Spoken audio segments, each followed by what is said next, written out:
Okay, picture with me for a second a doctor that is reading test results. Blood pressure, heart rate, cholesterol, glucose, blood panel. Every number seems like it's in normal range. Every metric looks really, really good. But the patient is actually dying because the doctor is just reading the numbers, not reading the body. The body is telling him or her. Numbers don't lie, but they don't tell the entire story either. The story is in correlations. And if you can't read relationships, you can't diagnose a system. Hi, I'm Mike Brewer, and this is The Intelligence Fabric, a podcast about how intelligence shows up in multifamily. And today I want to pull on a thread that separates good executives from great ones in a world that keeps getting exponentially more complex.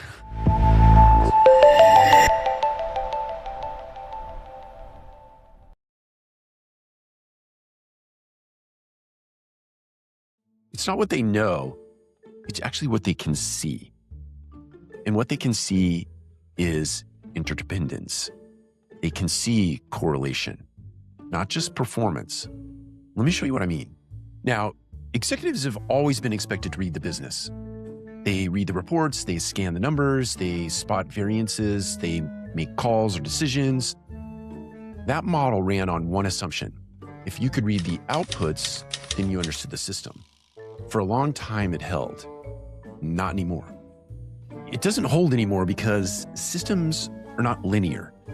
They're interconnected. A report will give you information as it relates to what happened, like your revenue being up, your occupancy being down, your costs being stable. It's very useful, but it's not complete. It begs the question, what changed and what is that change going to trigger next? Answering that actually requires a very different skill set. It's not report reading. It's systems literacy. Now, that might be a new term for some of us. So what is systems literacy? That is your ability to see how decisions interact with one another. In other words, how is marketing shaping or driving leasing? And how is that leasing behavior actually driving your service demand? And how service expectations and completion of tickets is actually bending your renewal ratios, and how those renewal ratios are actually impacting your long-term revenue. You're tracing cause across boundaries, not just inside of a single function. You're reading the connective tissue. Without it, leaders default to local interpretation. And as we all know, local interpretation creates this sort of global distortion. You end up solving the wrong problems. You've probably all been there because you're only seeing part of the picture. Here's what that looks like in practice. You have your own version of this, but let's say you're reviewing performance. You see that marketing is actually exceeding its targets. You see that your leasing conversions are actually dipping, but you see also that your service costs are actually increasing. Every one of those metrics has an explanation. When you sit down with each individual team member, they give you a reasonable explanation. But nobody is asking how those three things are actually connected. What is the relationship? What is the correlation? So those decisions on the heels of all those discussions come out in sequence. You actually fix marketing, you fix your leasing problem, and you fix your service problem, but you miss a broader pattern every single time. So your team starts to optimize for their own metrics. And those trade-offs that they're making, they're completely invisible to you. So your organization never gets in alignment. You spend all your time reconciling instead of reasoning. Asking questions like, where did all these numbers come from? Let's go validate all that data. Get out your Excel spreadsheet skills and put it all together for me. You're always asking why, and you never see it coming. Okay, this is where we need to slow down and talk about how the intelligence fabric fits in here. To answer a real question, what does it actually look like when a tool surfaces relationships instead of just reporting a bunch of results? Let's talk about that in the form of a scenario. And we've all been here, okay? So let's talk about lead volume dropping 18% over the last 3 weeks. And let's talk about how your leasing conversions are actually holding very steady. And your revenue, when you look at trailing and The next 8 weeks looks pretty steady. So all these reports are telling you that everything is fine. Nothing is wrong. But if that system, if that intelligence fabric is actually reading relationships, it'll look like this. It surfaces something very, very different. That same property had a reputation score that dropped 6 weeks prior. And if you trace that back, that was followed by a stretch of maintenance delays or getting tickets turned in a reasonable time.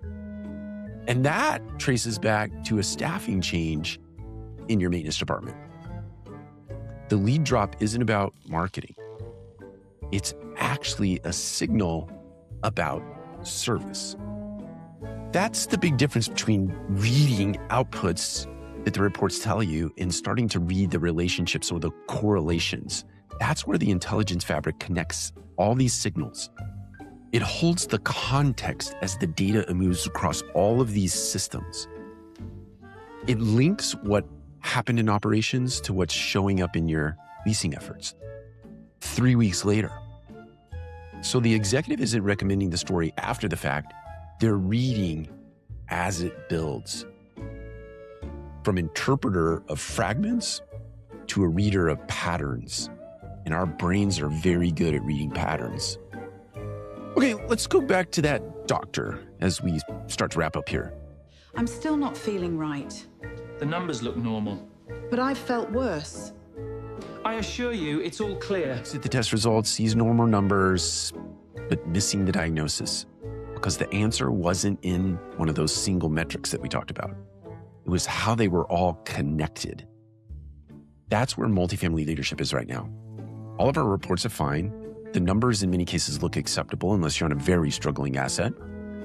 But the system is under stress. Now, those executives that learn how to read interdependencies or correlations in the data, they'll see it show up in the outcomes ahead of time. The rest are just going to keep asking why the patient keeps getting worse. I want to leave you with 2 questions to ask during your next performance review. You're sitting in a Monday morning meeting. I want you to ask these 2 questions. What changed that connects these results? And then what happens next? That's your second question. That's where system literacy starts. Just start there. That's it for the Intelligence Fabric today. If something stuck with you, pay attention. And I'll see you in the next episode where we'll pull on another thread in multifamily. Thank you for listening.